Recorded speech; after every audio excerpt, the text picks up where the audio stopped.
Buenas noches. Son las 7:14 de la noche. Continuamos aquí en el frío de Bogotá. Domingo 30 de octubre del 2016. Vamos para más un segmento. Más otro segmento.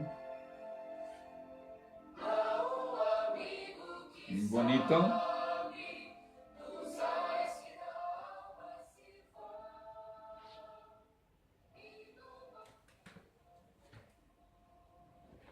Señor Jehová de los ejércitos, perdónanos nuestros pecados.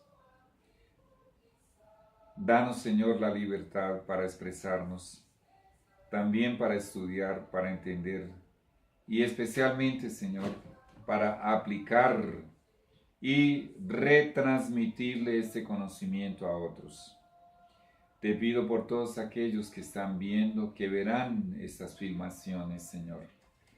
Si es tu santa voluntad, Señor, espárcelas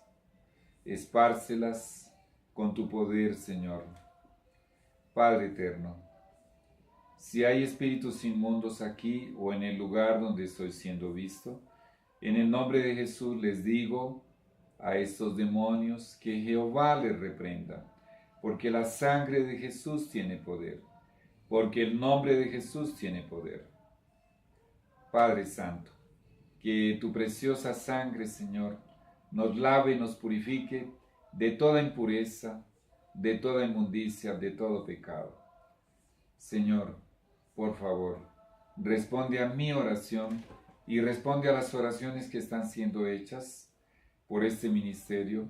Y también les agradezco, Señor, a las personas que están orando por mí y por este ministerio. En el nombre de Jesús, amén. Y amén. Muy bien, continuamos con nuestro tema.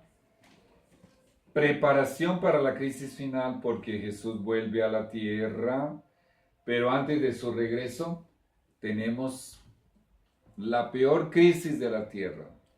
Antes de que Jesús regrese, la tierra vivirá sus peores momentos. Persecuciones, abusos, maltratos, torturas, algunos asesinatos habrán. He aquí que viene con las nubes y todo ojo lo verá. Apocalipsis 1:7. Jesús vuelve a la tierra, alístate. Este es el seminario de reavivamiento y reforma, preparación para la crisis final. Temed a Dios y dadle gloria, porque la hora de su juicio ha llegado y hay mucho, pero mucho que reformar en la manera de recrearse de muchos hijos de Dios. Bueno, tenemos este otro texto, continuamos leyendo los textos del testimonio de Jesús. Los hombres pueden enseñar que los entretenimientos frívolos son necesarios para preservar la mente del abatimiento. Ay, ay, ay. Está muy frío. Ay. Bueno, pregunta. Si son entretenimientos frívolos, ¿cómo van a preservar la mente del abatimiento? ¿Cuál es el objetivo del entretenimiento frívolo? Si es frívolo, no proviene de Dios. Después de que pasa la excitación, como el efecto de una droga cuando pasa, la persona se sumerge en una depresión más profunda aún de la que tenía antes de participar del entretenimiento frívolo. La mente puede, por cierto, distraerse de esa manera por el momento. Aquí está lo que yo estaba diciendo. Pero después que termina la excitación, viene la reflexión tranquila. La conciencia se despierta y hace su... La conciencia se despierta Bueno, ¿de quiénes? ¿De quiénes es de los que se puede despertar la conciencia? De aquellos que acepten que su conciencia se despierte y hace oír su voz diciendo: este no es el camino para obtener salud o verdadera felicidad. Como los entretenimientos frívolos, entretenimientos de Satanás, ¿cómo podrían ser el camino para obtener salud o felicidad? De ninguna manera. Hay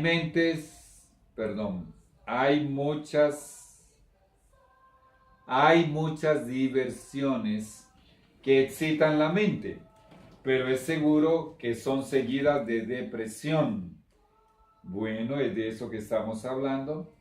Otras formas de recreación son inocentes y saludables, pero el trabajo útil que proporciona ejercicio físico con frecuencia tendrá una influencia más beneficiosa sobre la mente y al mismo tiempo fortalecerá los músculos, mejorará la circulación y resultará un agente poderoso en la recuperación de la salud.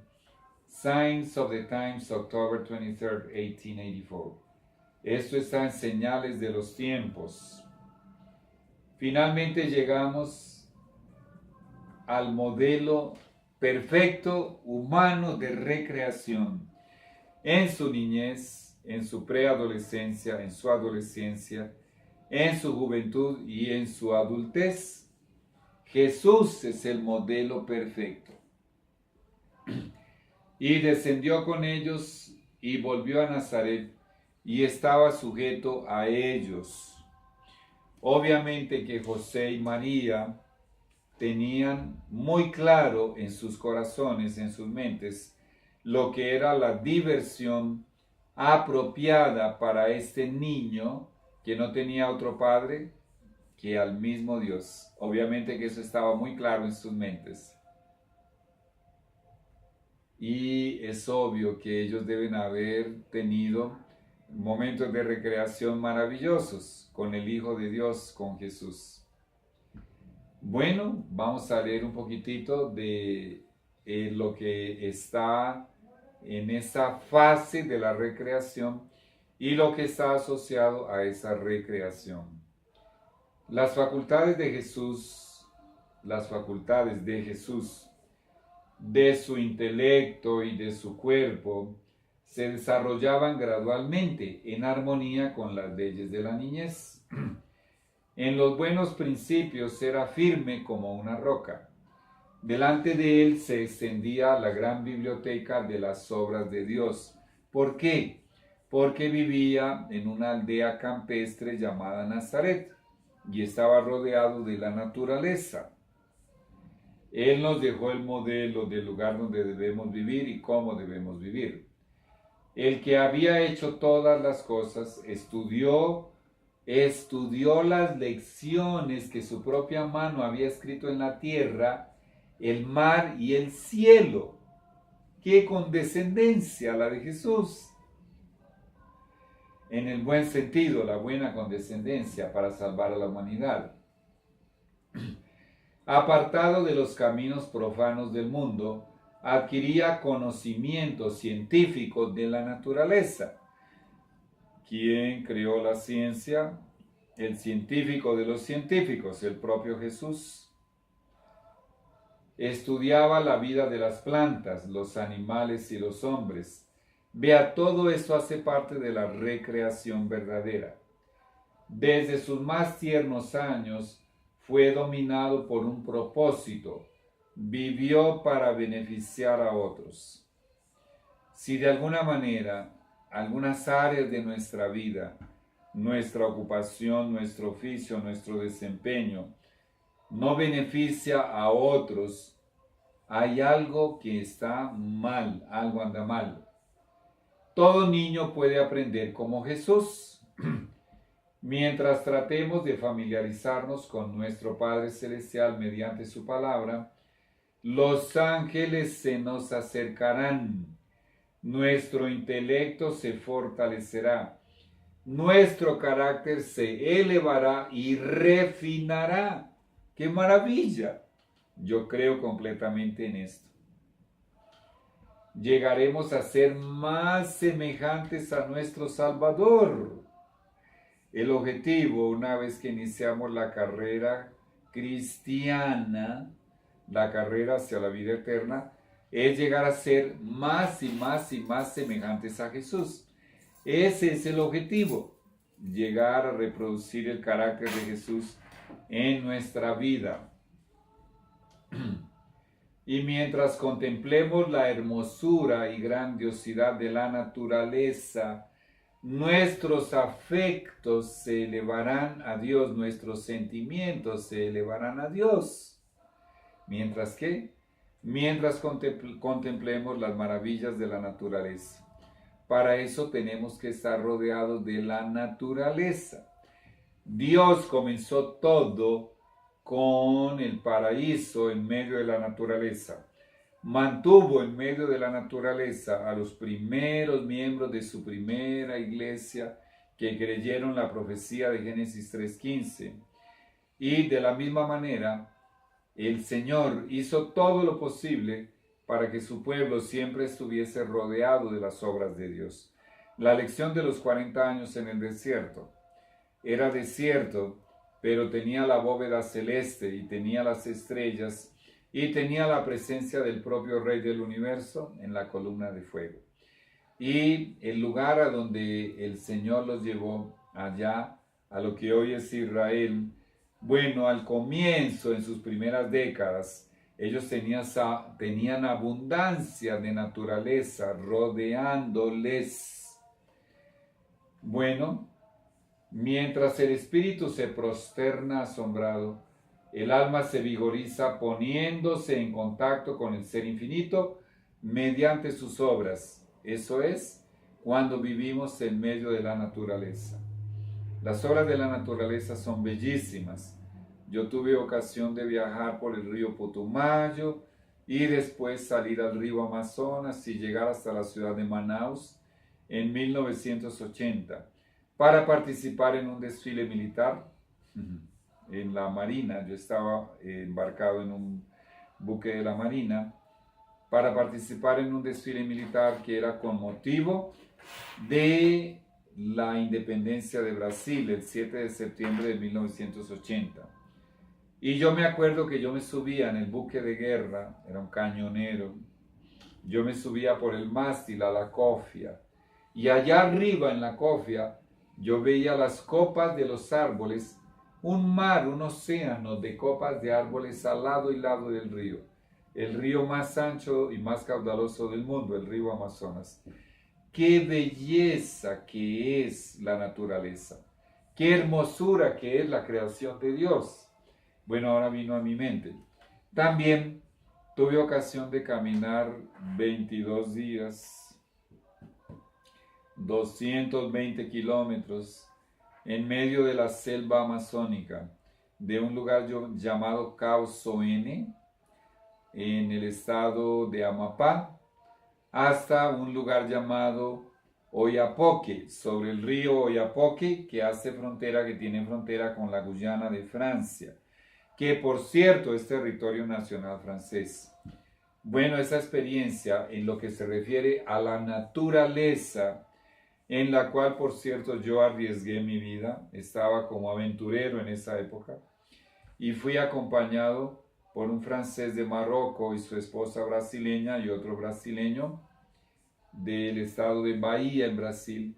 Lo que se refiere a la experiencia de la contemplación de la naturaleza, no he tenido una experiencia que supere esa experiencia. Lo más bello que haya visto en mi vida.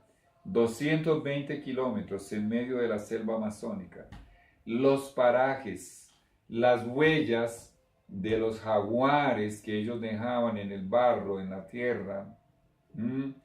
Los venados, los micos, las aves, cantidades de especies de monos y de micos, especies innumerables de aves. Bueno, especies incontables de insectos, ellos venían como meteoritos durante la noche a la hoguera que nosotros habíamos encendido. Y pues obviamente caían en las llamas y se quemaban.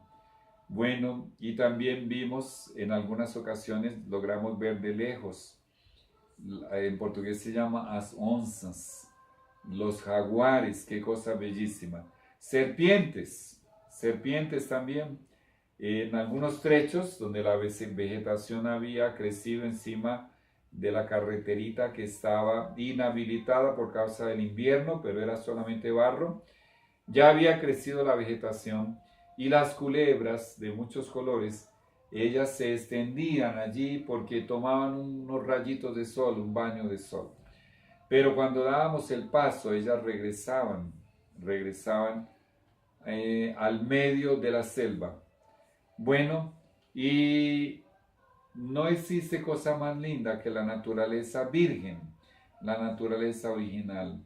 Y cuanto más comunión podamos tener con las obras de la creación de Dios a través de la naturaleza, dice aquí que más en comunión con Dios nosotros estaremos.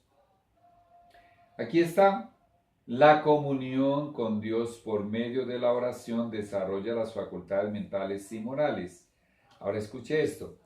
Y las espirituales se fortalecen mientras cultivamos pensamientos relativos a las espirituales. Ahora imagínense si eso lo hacemos rodeados de las obras de la naturaleza, de la creación de Dios. Los habitantes, aquí viene otro trecho, viene después de varios párrafos adelante. Esto lo saqué del libro El deseado de todas las gentes.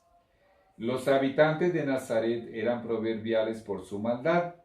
La pregunta que hizo Natanael, ¿de Nazaret puede haber algo de bueno? ¿Puede salir algo bueno de Nazaret? Demuestra la poca estima en que se los tenía generalmente. Jesús fue colocado donde su carácter iba.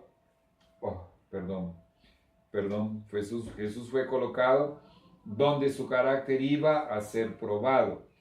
Le era necesario estar constantemente en guardia a fin de conservar su pureza. Y ahí hay una lección para ti y para mí.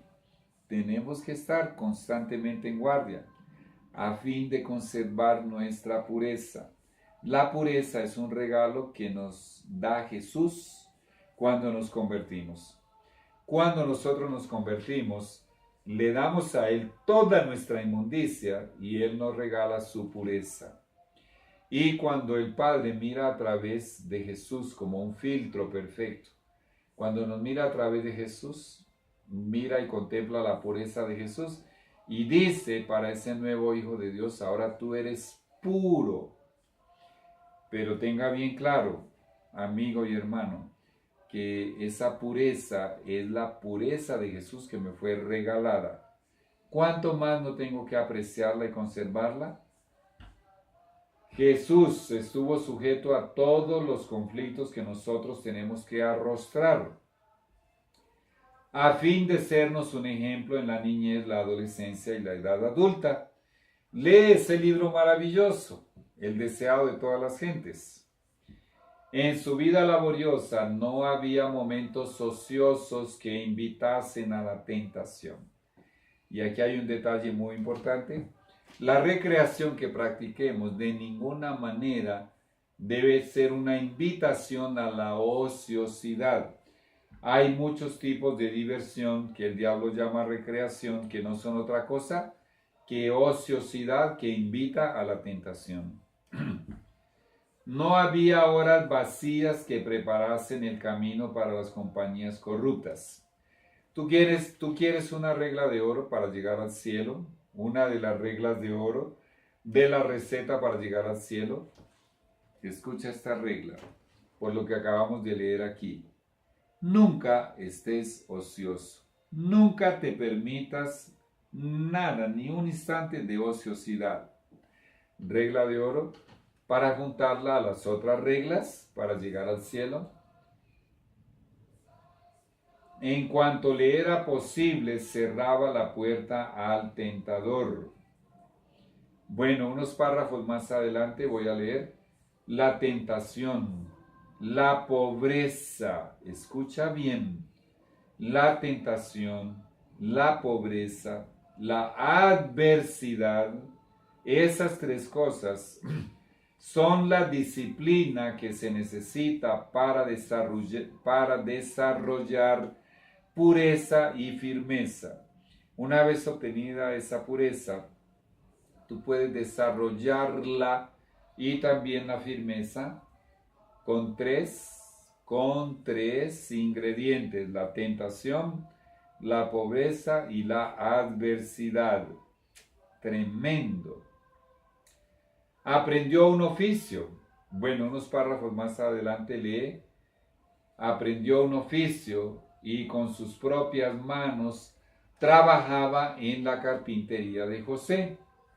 Vestido como un obrero común, recorría las calles de la pequeña ciudad, yendo a su humilde trabajo y volviendo de él.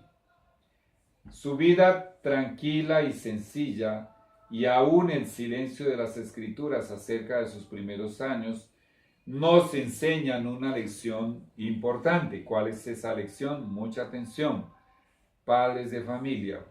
Cuanto más tranquila y sencilla sea la vida del niño, cuanto más libre de excitación artificial, cuanto más tranquila y sencilla sea la vida del niño, cuanto más libre de excitación artificial. Bueno, aquí mi conciencia no me va a dejar en paz. ¿Qué hacen la enorme mayoría de los padres en todo el planeta, de todos los sistemas de religión, de todos los sistemas de culto y de adoración? ¿Qué hacen? La enorme mayoría de ellos creen que es una gran cosa, desde bebés, desde pequeñitos, dejarlos contemplando los dibujos animados. Los dibujos animados, la programación más altamente satanizada que existe. ¿Y qué encontramos allí? Excitación artificial. ¿Quién es el creador de lo artificial? El enemigo de Dios, el adversario. ¿Cómo vas a colocar a tu bebé, a tu niño de 2, 3, 4, 5, 6, 7 añitos al frente de excitación artificial contemplando dibujos animados altamente satanizados? Cuanto más tranquila y sencilla sea la vida del niño, cuanto más libre de excitación artificial y más en armonía con la naturaleza, para eso hay que vivir en el campo, más favorable será para el vigor físico y mental y para la fuerza espiritual. Bueno, esto es lo que está diciendo del niño Jesús. Por eso la próxima línea dice: Jesús es nuestro ejemplo en esto que acabamos de leer. Son muchos los que se espacian con interés en el período de su ministerio público, mientras pasan por alto la enseñanza de sus primeros años. Pero es en su vida familiar donde es el modelo para todos los niños y jóvenes. Libro El deseado de todas las gentes. El capítulo La niñez de Cristo. ¡Qué maravilla! Padre Santo, Dios eterno, gracias por nuestro modelo perfecto. Gracias, Señor, por este capítulo maravilloso del deseado de todas las gentes, la niñez de Cristo. Aquí estamos viendo principios y valores para la verdadera recreación cristiana. Cristo se recreó con estos parámetros que acabamos de leer. Y, Señor, vamos ahora a reconocerlos en una lista. Padre Santo, permanece con nosotros, que tus santos ángeles sigan aquí conmigo y allá con los que están viendo estos temas, estas conferencias, en el nombre de Jesús. Amén y amén. Bueno, ya regreso en el próximo segmento. Ya regresamos.